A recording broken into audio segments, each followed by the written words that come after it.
All right, good afternoon, everyone. I've had some requests to make some additional videos to help them. One thing about this radio, you got to remember it's not a appliance radio. It's not like an icon where you take it out of the box and you can use it right away. This one has a lot of calibration options you need to make sure are right to get the most out of it. The Chinese don't always set those things right, and sometimes, and if you do a master reset, you don't know what they're set back to, and then you may have to do a lot of adjustments. So make sure you also save your calibration files after you're done with any updates so that you can get those back. Now, what we're going to talk about today is calibrating power out. So first thing we want to do, go into the menu. We got to go to the calibration menu.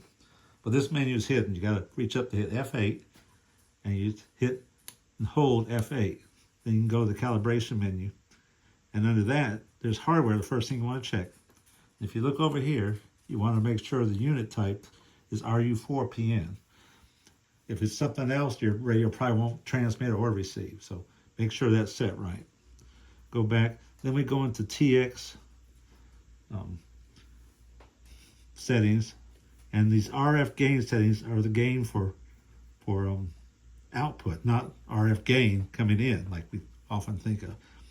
So let's say 40 meters. I'm going to show you 40, 20, and 10, just so you can get a feel for it. So I'm 40. If you look up here at the meter, 40, we're doing 93 watts. That's not too bad, but we probably want to get it up to 100 if we can. So we're on 40. So as we turn this knob, that number there will change here. So let's key the mic and turn the knob until we get up to close to 100. And if it stops at, like it stopped at 95, back it off until you're right there. You don't want to overshoot these numbers. You can overload your final. So that's the best setting we'll get for 40 meters. And you'll notice that not all bands will put out 100 watts. If we go to 80 meters, that does fine. 160 meters does fine. So we'll go over here to 20, but we got to go back and change this over to 20 meters. There we go. So we're on 20. So if I hit power, we're showing 68 watts.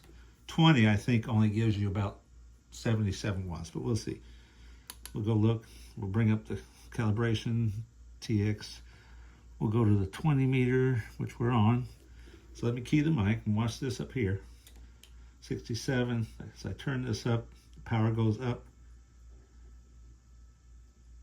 And it's getting about 71, so let me turn it back down because I don't want to overdrive it. 71 watts out is about most you can get on 10. And so if you see it stop as you're turning the knob up, you back it down because you're at maximum power for that band, all right? And let's go do 10 meters. We'll come over here. 10 meters is right here. Let's go back to 10 meters. And right now 10 meters is doing about 30 watts. And that's about what it does. So we'll look though. We'll try to see if we can get more out of it. So go over, we got that highlighted. Watch the knob, 31. So I turn this up. Yeah, it's not going up any. So let's bring it back down.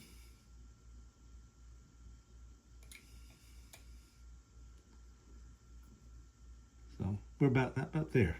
We get 20, and 10 is pretty chintzy on here, but I hope this gives you awareness of what to do. Let's do one more. We'll do let's do 160 because 160 has the most power available. So let's get back out and change this to 160. And let's go to narrow FM.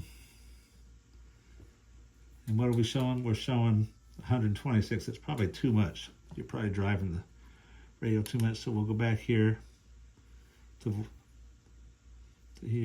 160.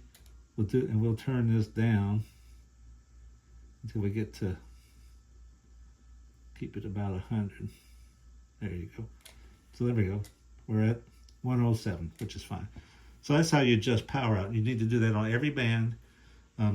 If you turn it up, remember, and it stops, the power stops going up, you're hitting max. So come back down until you're just right at max, okay? So that's how you do it. It's pretty easy. Power calibration is not a hard thing. You just got to have someone show how you do it the first time. Talk to you later, guys.